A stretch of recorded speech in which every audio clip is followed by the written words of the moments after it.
다 함께 찬송가 445장 함께 찬송하겠습니다. 찬송가 445장입니다.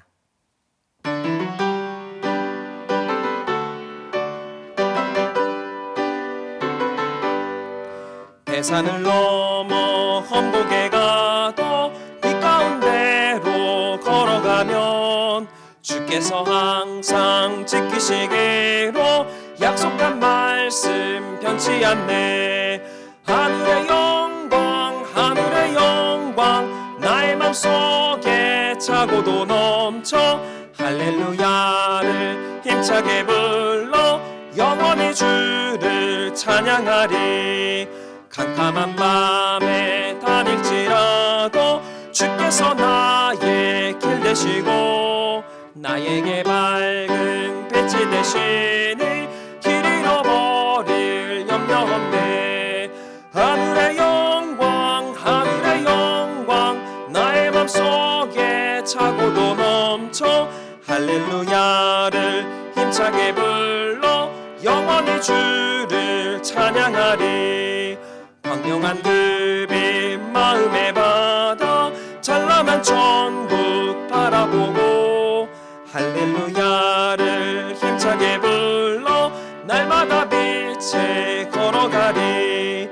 하늘의 영광 나의 맘속에 차고도 넘쳐 할렐루야를 힘차게 불러 영원히 주를 찬양하리.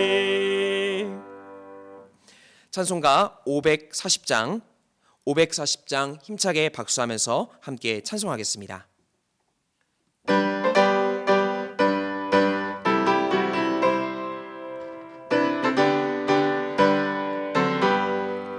주의 음성을 내가 들으니 사랑한단 말일세.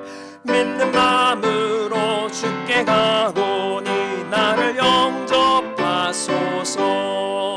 내가 매일 십자가 앞에 더 가까이 가오니 곳에 주의 흘린 보배 피로써 나를 정케 하소서. 주여 넓으신 은혜 베푸사 나를 받아주시고 나의 품은 뜻 주의 뜻같이 되게 하여 주소서. 내가 매일 십자가 앞에 더 가까이 가오니 곳에 주의 흘린 보배 피로써 나를 정케 하소서. 주의 보좌로 나아갈 때에 어찌가니 기쁠까. 주의 얼굴을 항상 배우니 더욱 친근합니다. 내가 매일 십자가 앞에 더 가까이 가오니 곳에 주의 흘린 보배 피로써 나를 정케 하소서. 그리고 주의 넓은 사랑을 증량할 자 없으며 주가 주시는 참된 기쁨도 헤아릴 수 없도다. 내가 매일 십자가 앞에 더 가까이 가오니 곳에 주의 흘린 보배 피로써 나를 정케 하소서. 아멘. 오늘의 성경 말씀은 데살로니가 전서 1장의 말씀입니다. 데살로니가 전서 1장의 말씀을 저와 여러분들이 한 절씩 교독해서 읽도록 하겠습니다. 바울과 실로아너와 디모데는 하나님 아버지와 주 예수 그리스도 안에 있는 데살로니가인의 교회에 편지하노니 은혜와 평강이 너희에게 있을지어다.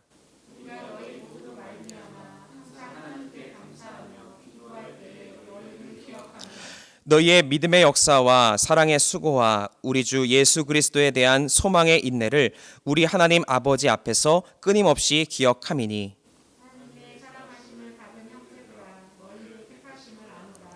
이는 우리 복음이 너희에게 말로만 이른 것이 아니라 또한 능력과 성령과 큰 확신으로 된 것임이니라.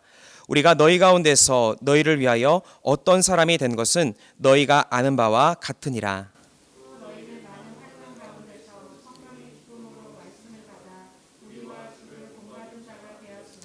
그러므로 너희가 마게도냐와 아가야에 있는 모든 믿는 자의 본이 되었느니라.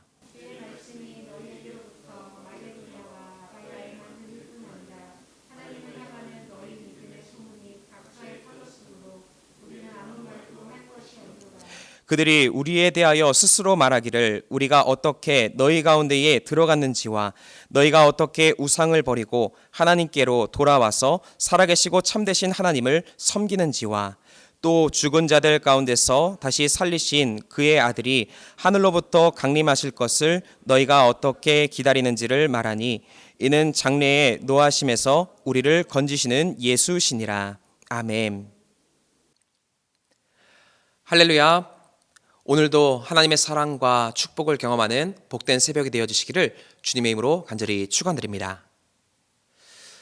우리는 흔히 사람들을 만나면 안녕하세요라고 인사를 합니다. 인사를 하며 서로의 안부를 묻는 것입니다. 그런데 유대인의 인사는 좀 더 특별한 의미를 가지고 있습니다. 유대인들은 샬롬이라고 인사를 합니다. 샬롬, 즉 평화라고 인사를 하는 것입니다. 유대인들은 서로에게 평화를 주며 인사를 합니다. 즉 서로에게 축복을 선포하는 인사를 하게 되는 것입니다. 그러한 의미에서 오늘 우리는 우리의 입술을 통해서 어떤 선포가 다른 이들에게 전해지고 있습니까? 내가 가족에게 하는 말, 또 자녀에게 하는 말은 축복의 선포가 되고 있는 것입니까? 오늘 본문 1절에서 바울은 데살로니가 교인들에게 이러한 인사로 말을 시작하고 있습니다. 은혜와 평강이 너희에게 있을지어다. 바울은 진심으로 데살로니가 교인들에게 은혜와 평강, 즉 축복을 선포하고 있는 것입니다. 그런데 이렇게 바울이 처음부터 축복을 선포하는 이유가 있습니다. 그것은 바로 축복을 통해서 위기를 이겨가기를 원했기 때문인 것입니다. 당시 데살로니가 교인들은 여러 어려운 환경 중에 있었습니다. 주변에 핍박도 있었지만 초보적인 신앙 수준으로 인해서 믿음이 흔들릴 위기에 있었습니다. 그러나 바울은 신앙적인 권면에 앞서서 먼저 은혜와 평강을 선포하는 축복의 말을 전하고 있는 것입니다. 왜냐하면 축복의 선포가 위기를 이겨가는 시작점이 될 수 있다라고 믿었기 때문인 것입니다. 마찬가지로 우리의 귀에 들려오는 수많은 이야기들은 비판과 불평들이 참 많습니다. 그에 반하여 축복을 나누는 일에는 인색해지고 있는 것입니다. 그러나 이러한 시대를 극복하는 길은 바로 믿음의 사람의 입술에서 나오는 축복의 선포가 되게 되는 줄 믿습니다. 바라기는 우리의 입술을 통해서 축복이 선포되어지고 또 그로 인하여 위기를 이겨가는 승리의 삶을 살아가시기를 주님의 이름으로 간절히 축원드립니다. 오늘 본문은 크게 두 부분으로 나누어집니다. 먼저는 1절부터 3절의 말씀으로 바울의 문안 인사와 함께 칭찬이 기록되어져 있습니다. 두 번째는 본문 4절부터 10절까지의 말씀으로서 데살로니가 교회가 최초로 세워질 때에 대한 회고를 기록하고 있는 것입니다. 그렇다면 축복을 선포하는 삶에는 어떤 은혜가 임하게 되는 것입니까? 먼저 첫 번째는 성령의 능력이 임하게 되는 것입니다. 사도 바울은 데살로니가 지역에 복음을 선포하게 됩니다. 복음, 곧 생명의 말씀, 사람들을 살리는 축복의 말씀을 선포한 것입니다. 그러할 때 믿는 사람들의 열매가 나타났습니다. 즉 복음을 받아들이는 사람들이 생겨나고 데살로니가 지역에 교회가 세워지게 된 것이었습니다. 당시 데살로니가 지역은 복음을 받아들이기 쉬운 환경은 결코 아니었습니다. 데살로니가 지역은 교통과 또 상업이 매우 발달했기 때문에 세상적인 즐거움이 가득 찬 도시였습니다. 또한 많은 것을 얻기 위해서 치열하게 경쟁을 했던 곳이기도 합니다. 그런데 이런 자유롭고도 또 치열한 경쟁이 있는 곳에 복음이 선포될 때 놀라운 역사가 일어날 수 있었다라는 것입니다. 본문 5절은 이렇게 기록합니다. 이는 우리의 복음이 너희에게 말로만 이른 것이 아니라 또한 능력과 성령과 큰 확신으로 된 것임이라 라는 겁니다. 축복의 복음이 선포될 때 말로만 그쳐지지 않습니다. 축복의 언어로 시작된 이 복음은 주님의 능력으로 나타나게 되었다라는 겁니다. 또한 성령의 역사로서 이어지게 됩니다. 그리고 믿는 사람들의 결단, 큰 확신으로 이어지게 되었다라는 것입니다. 이처럼 하나님께서 주시는 축복의 언어를 선포하는 곳에는 하나님의 놀라운 역사가 일어나게 되는 줄 믿습니다. 하나님의 능력이 임하고 성령의 역사가 임하며 우리가 상상할 수 없는 열매들이 맺어지게 되는 것입니다. 그렇기에 우리는 축복의 언어를 선포해야 합니다. 축복의 언어에는 하나님의 능력이 담겨져 있기 때문입니다. 한 소년이 작곡가인 아버지 곁에서 숙제를 하고 있었습니다. 아버지는 작곡을 하다가 상상력을 잃고는 긴 한숨을 토해내게 되었습니다. 그때 소년이 아빠 제가 한번 해볼게요 라고 말을 했습니다. 아버지는 아들에게 작곡을 맡기게 되었고 제멋대로 적어놓은 악보를 보고 아버지는 이렇게 격려를 해주었습니다. 이거 참 대단한 작품인걸. 아버지의 축복의 말에 힘입어서 성장한 이 소년은 이후에 세계적인 작곡가가 될 수 있었다라는 것입니다. 바로 왈츠의 아버지라고 불려지는 요한 스트라우스의 이야기다라는 겁니다. 하나님은 우리에게 축복의 입술을 주셨습니다. 그 입술을 통해 하나님의 능력과 힘이 전해지기를 소망하십니다. 바라기는 우리에게 주어진 입술을 통해서 하나님의 생명과 축복을 선포하시고 모두가 함께 하나님이 이루실 놀라운 역사를 경험하시기를 주님의 이름으로 간절히 축원드립니다. 두 번째는 기쁨을 경험하게 되는 것입니다. 축복을 선포하는 것은 기쁨을 경험케 합니다. 특별히 힘에 빠지고 연약한 자리에 또 가능성이 없어 보이는 자리에 축복의 선포가 되게 될 때에 그 축복은 다시 삶을 일으키는 힘이 되며 원동력이 될 수 있다는 것입니다. 오늘 본문 6절은 이렇게 기록합니다. 또 너희는 많은 환난 가운데서 성령의 기쁨으로 말씀을 받아 우리와 주를 본받는 자가 되었으니. 데살로니가 교회 교인들은 복음을 지켜가는 것으로 인해서 많은 환난을 경험했습니다. 하지만 그러한 데살로니가 교회는 환난 중에도 기쁨을 얻을 수가 있었습니다. 바로 그들에게 축복의 말씀이 있었기 때문인 것입니다. 새 생명을 주시는 주님께서 그들과 함께 있다라는 이 축복의 말씀, 그 말씀을 잘 간직하고 있었던 것이었습니다. 덕분에 그들은 환난 중에도 기쁨을 경험하게 된 것입니다. 즉 축복의 말을 서로 나눌 때에 위기를 이어갈 새 힘을 누릴 수 있다라는 것입니다. 구약 성경의 이스라엘 백성들은 출애굽 이후 광야의 삶을 보내면서 많은 어려움을 겪었습니다. 언제까지 계속될지 모르는 광야 생활, 미래에 대한 불안함 등이 그들을 힘들게 했습니다. 주변 환경을 돌아보면 기쁨보다는 절망을 말하기가 쉬운 환경이었습니다. 그러나 하나님은 이런 이스라엘 백성에게 끊임없이 말씀하십니다. 그리고 특별히 민수기 6장 24절 이하에는 이렇게 말씀하십니다. 여호와는 내게 복을 주시고 너를 지키시기를 원하며 여호와는 그의 얼굴을 내게 비추사 은혜 베푸시기를 원하며 여호와는 그 얼굴을 내게로 향하여 드사 평강 주시기를 원하노라 할지니라 하라. 그들은 이같이 내 이름으로 이스라엘 자손에게 축복할지니 내가 그들에게 복을 주리라 라는 것입니다. 하나님은 연약한 이스라엘에게 축복을 선포하셨고 그 축복을 서로 나누며 하나님이 이루실 일들에 대한 기쁨을 누리기를 원했다라는 것입니다. 이처럼 축복의 선포는 하나님의 기쁨이 임하게 됩니다. 혹 우리의 삶의 자리에 기쁨이 사라지고 있습니까? 그렇다면 하나님이 우리에게 말씀하신 축복의 말씀을 떠올려 보시기를 바랍니다. 그럴 때에 하나님으로부터 임한 기쁨이 우리의 삶에 구체적으로 임하게 되는 줄 믿습니다. 여전히 세상은 어지럽지만 주님은 이러한 와중에도 참된 기쁨을 주실 수 있는 유일한 분이십니다. 이러한 주님의 능력을 신뢰하시면서 축복의 말씀으로 승리를 이루며 살아가시기를 주님의 이름으로 간절히 축원드립니다. 끝으로 소문난 자리가 되는 것입니다. 본문 8절은 기록합니다.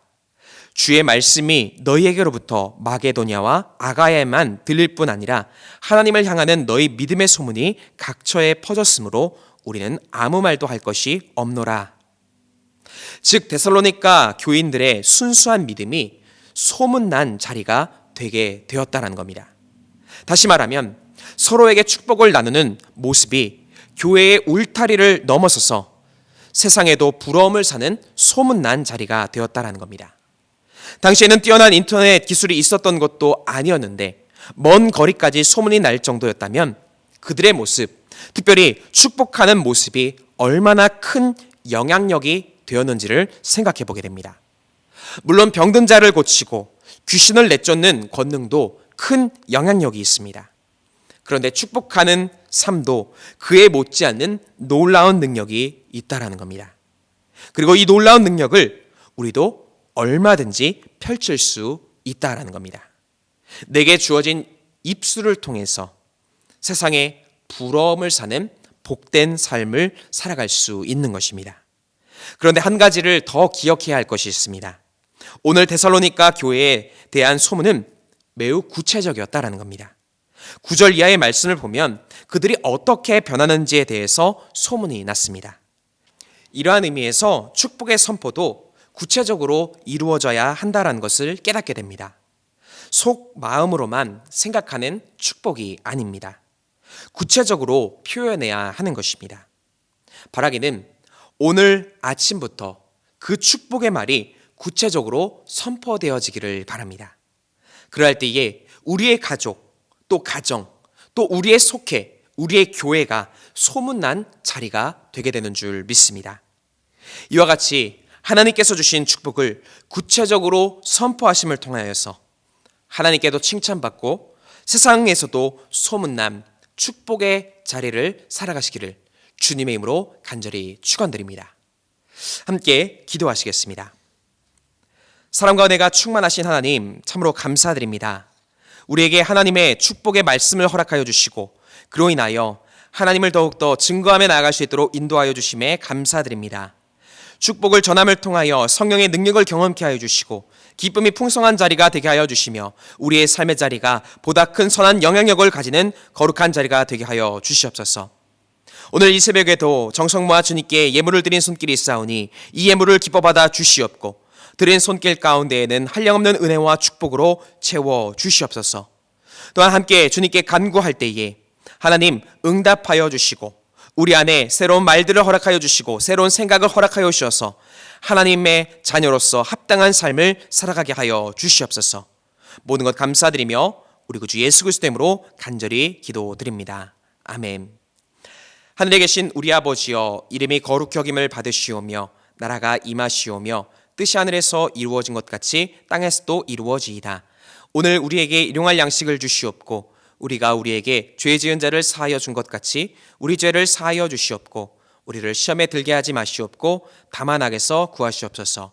나라와 권세와 영광이 아버지께 영원히 있사옵나이다. 아멘.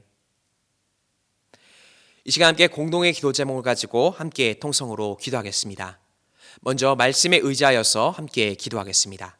또한 나라 민족을 위해서 기도하실 때에 이 땅에 평화의 소식이 들려져 올 수 있도록 질병이 멈춰지고 경제가 안정될 수 있도록 특별히 지도자들을 위해서도 함께 기도해 주시기 바랍니다.